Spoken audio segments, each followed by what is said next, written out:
What's going on, my G? Let's just get to it, bro. This generation is very much in trouble. We are in trouble, bro. To say the least. I want you to go into an elevator, right? You go into an elevator. I want you to look to see around you how many people are on their phone. In this day of technology, everything has changed. Everything has changed. We don't know how to communicate with each other. We don't know how to connect. We don't know how to build a genuine bond, let alone a relationship. It's getting extremely scary, bro. Because I'm a part of this generation. I'm only 20 years old. I'm 20 years old, and I'm seeing people who lack friends, who lack communication. Like it's very much scary. It's scary of the idea that on the idea of not knowing where we're gonna be in the next few years, if this is how it already is. In the span of these years, it's very scary. Cause now when I look up, on those peak moments when I'm not on my phone, everybody else is, and it feels so very much weird. Now it's like now that my dad he always says, bro, I don't understand you youngsters and your technology. Why you always looking down your phone? I first said it before. I never used to hear him. But then when I actually started being the one off my phone, I noticed, bro, nobody ever actually does not look at their phone. Like you're constantly connected. You're checking tweets. You're checking internet. You're constantly plugged in. You're on dating websites. It's an epidemic, bro.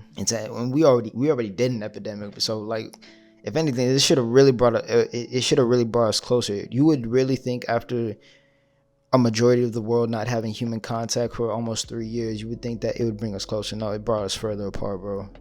It brought us further apart. It somehow it never changed. Everything went right back to normal when face masks started not becoming a thing, when restrictions were off.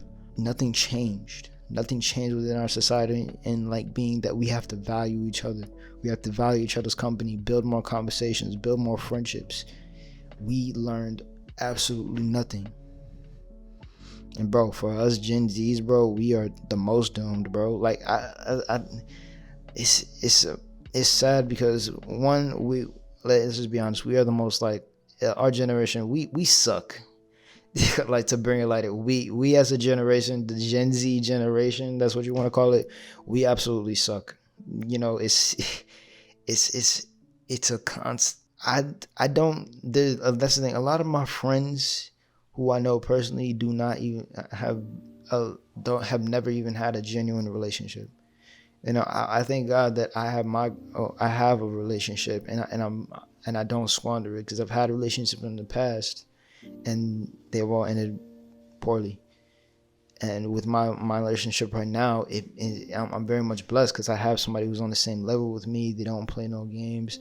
It's finding, with everyone being connected onto a phone, with everybody being connected, and people are just on the swipe of your fingers, versus when you actually have to make an effort to go talk to somebody. You had to actually make an effort to go build a connection with somebody. You had to go out if you wanted a relationship. Now that sense of dopamine is on your phone, especially for guys, bro. Us guys, we are choosing to not communicate. Guys are actively choosing not to communicate because of how society is today. We are in constant fear of the idea of being rejected, the idea of a girl saying no, the idea of not being wanted. Not being wanted is probably one of the biggest fears that anybody can have, especially for a man. So a lot of men, me in the past as well, had chose to distance ourselves. We had chose to not connect. We had chosen to not try. Like, let me ask. I want to say almost a lot. Those who choose not to connect end up seeking that self-attention through various sexual websites and stuff that is harming their development. Harming the development in ways that you cannot understand. You lacking experience with humans. It only brings you into a darker place. And it was evident, and that was evident when COVID was a thing. When COVID was a thing, you saw that more than ever, and that doesn't get talked about because it's still happening now, just in a different light. And human nature is very much weird. When we have the choice to make a genuine connection, we choose not to. We rather scroll on our phones than actually talk to people in person. It's sad to know that our generation is not willing to try, not willing to. It's a sad thought because there's no telling on where the generation will be in a few years. There's no telling on where will the Gen Z culture be.